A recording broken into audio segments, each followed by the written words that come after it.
broilers, I had a challenge of market. You should put the point side. The point side downwards. Should face downwards. Because it increases the hatch rate. If you keep breeding a hybrid, it will keep on losing genes. I can say something happened. What happened? Like my father died. So I made a big mistake by employing a relative. Okay. He was the overall manager. He took all the money. You are also a university student. Yes, you are right. That's amazing. In short, you are saying that most of the money that was used for your school was from your own business. It's like I funded myself. Look, you guys, I mean, this is amazing. You know, what's really happening as of now, what I've noticed as a content creator, is that people who are in the diaspora, when they come back to Zimbabwe, when they talk about Zimbabwe, they don't talk about the city life, they talk about the rural life. It's like people are now starting to wake up and start realizing the importance of rural life. Black Australorp, Light Sussex, they are pure breeds. But the disadvantage with pure breeds, they have slower growth rate as compared to hybrids. You have to be patient. You have to be patient. These pure breeds, they are good when it comes to breeding and also selling. Even their eggs are expensive. Yeah, they are expensive. If I'm not mistaken. As compared to the hybrids, right? Then disadvantage of hybrids. Yeah. Advantage of hybrids, they are good for meat production. Hybrids, because they have faster growth rate as compared to.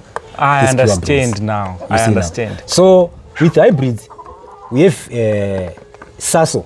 We have 3 types of Saso. We have Saso C431. We have Saso T Rainbow. We have Saso Sussex. So when it comes to hybrids, they are only good for meat production? Yeah, they are only good for meat production. So let's say as of you, let's say you open your own restaurant. Yes.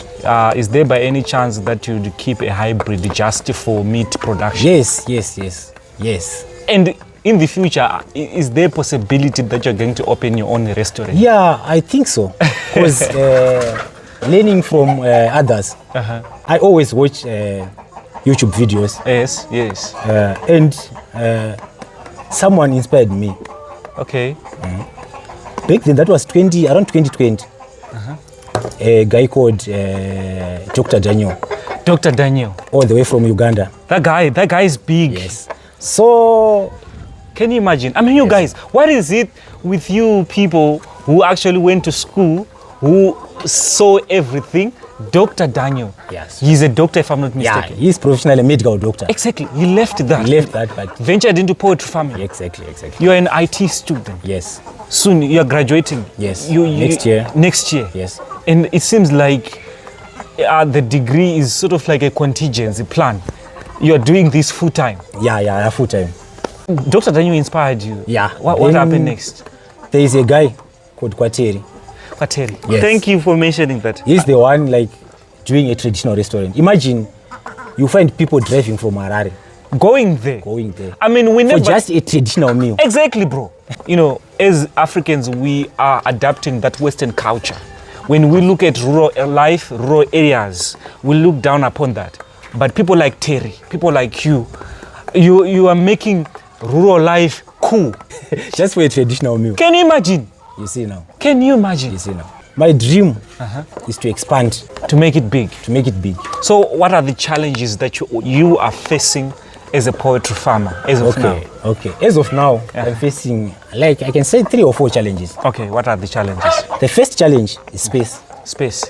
Roadrunners need more space.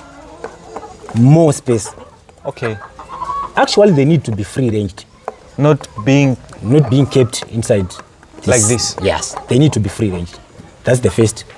The second one is disease management. If you see I'm doing 2 breeds. Exactly. Diseases are transferred easily from one flow to another flow. I understand. You see now. If this page is affected by coryza, definitely the other page will be also affected by coryza. So I've seen that you have this breed, an amazing breed, it's called Black Australorp. Yes. I mean, I'm learning a thing or two. Okay. I've seen a lot of people, they keep this breed. Okay. Why specifically are you keeping this breed? Okay. Black Australorp is a good layer. People say that. It's a good layer. Laying about 300 eggs per year, average of 300 eggs per year. Then black Australorp, it's a good dual purpose. Dual purpose. Dual purpose. That's for both meat Production? and egg production. Okay, now I understand. Right. They are disease resistant as compared to other breeds, especially hybrids. So, bro, I want to talk about your life specifically because you are inspiring me now after hearing your story.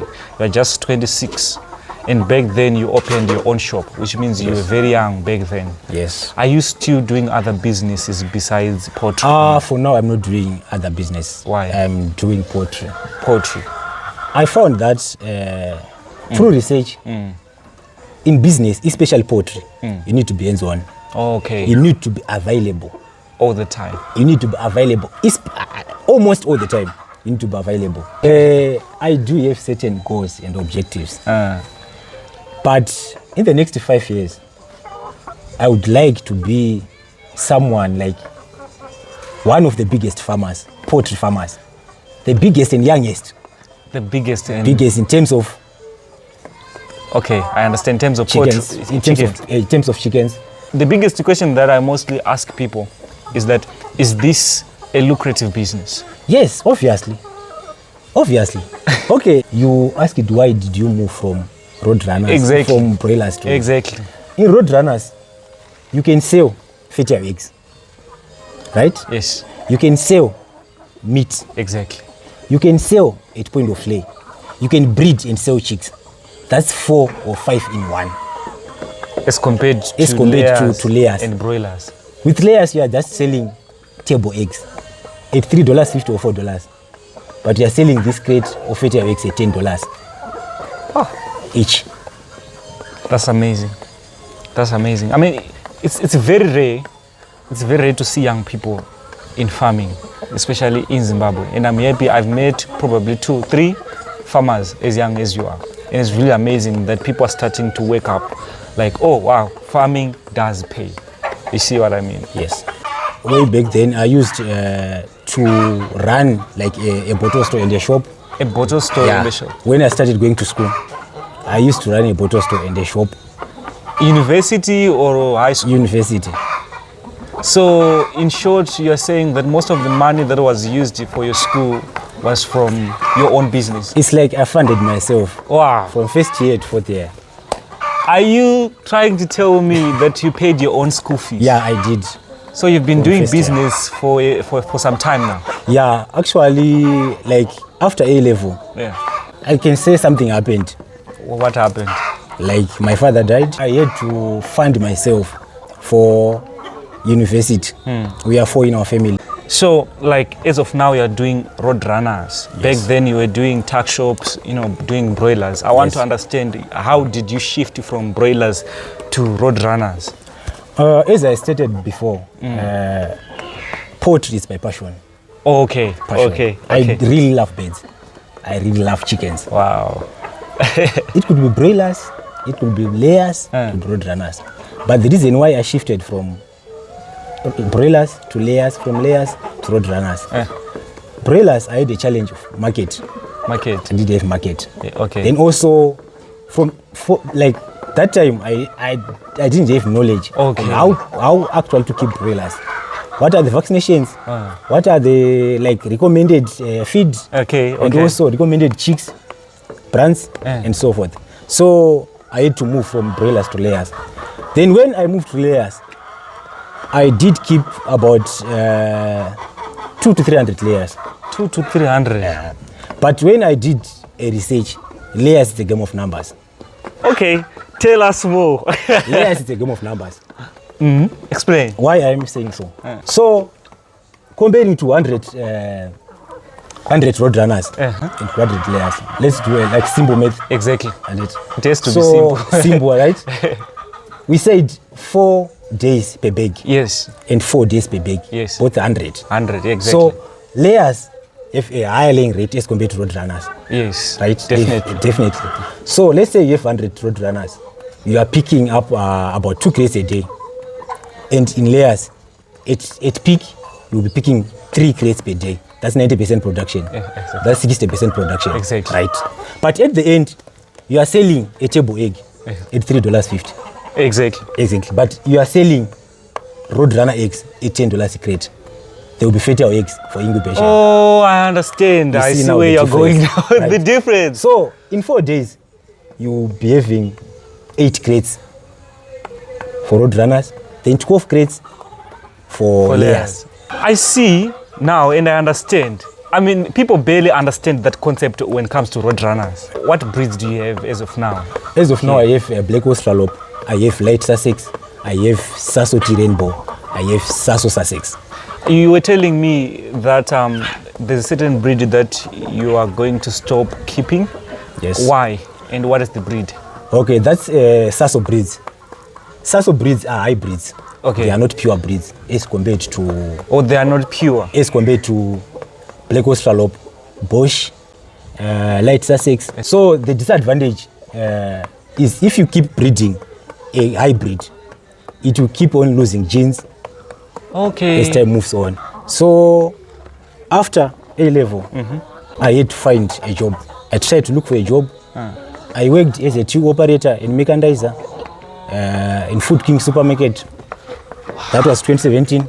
Then after 2017, after that's 3 months, that was a 3 months contract.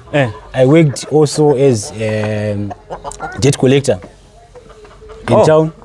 So after that, I was saving money for my university, but I realized that I had only like school fees for 1 semester. Okay. No accommodation, no food. Wow, it was tough. So after that, that's when like business ideas came. I told myself I need to do something for my own.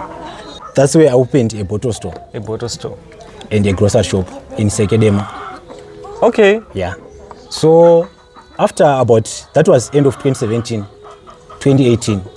Then 2019, I enrolled at CAT University for an undergrad IT degree. So it was like, I was coming back like every Friday I had to come back. So you're then saying... Saturday, stock taking. Exactly. Sunday, doing orders. Exactly. Then Sunday evening, going back to school. Assignments will be waiting for Assignments, in classes, exams. And at the same time, you are doing your own business. Yes. You're paying your own school fees. Yes. You are the firstborn, which means everyone, your siblings, they are looking up to you. Yes. So what happened? So I had challenges. Mortality rates, diseases, such as asides. In 2018, I used to keep broilers. Broilers. At the back of the shop. Exactly. At the back of the shop? Back of the shop, wow. back room.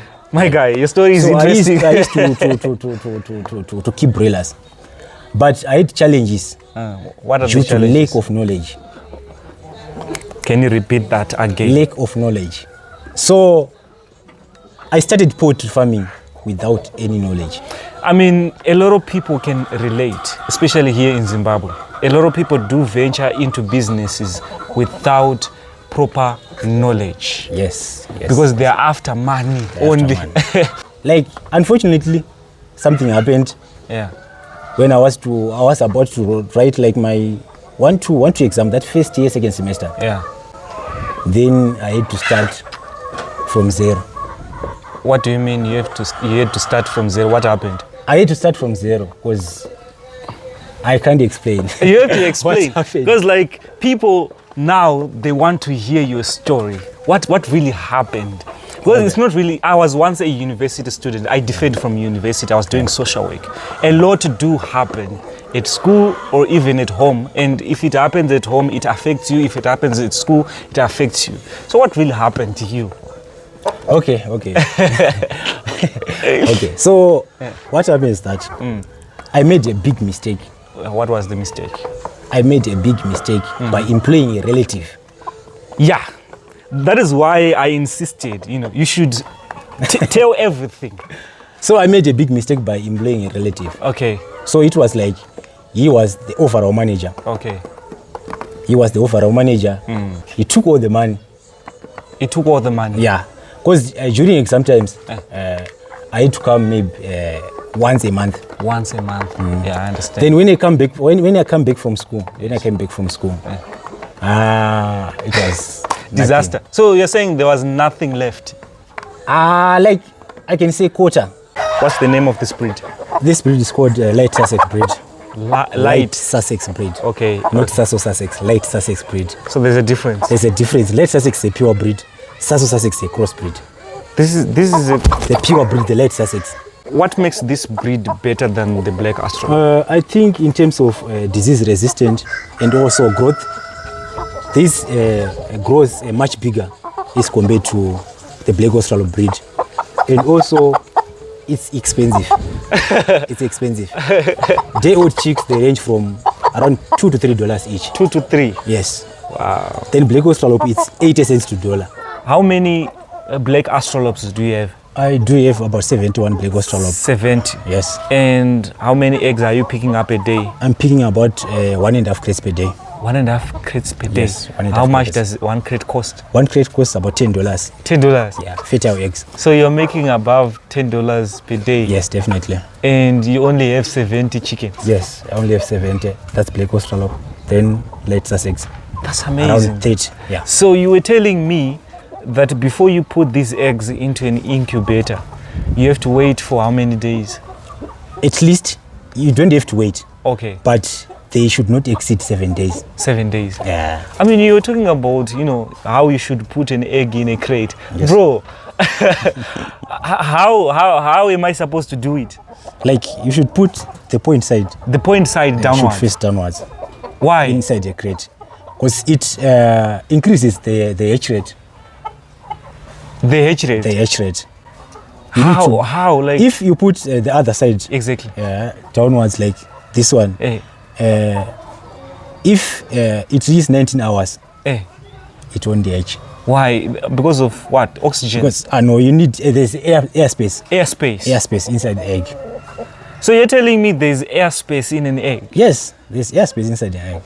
If I put it in a wrong way, it won't hatch. It won't hatch. The best thing that I liked about you, Dee, is you never wait to have enough resources to start a business or venture into something that you love. I mean, from doing an analysis from your story that you told me, the way you started, what makes you have enough confidence to venture into a business without enough resources?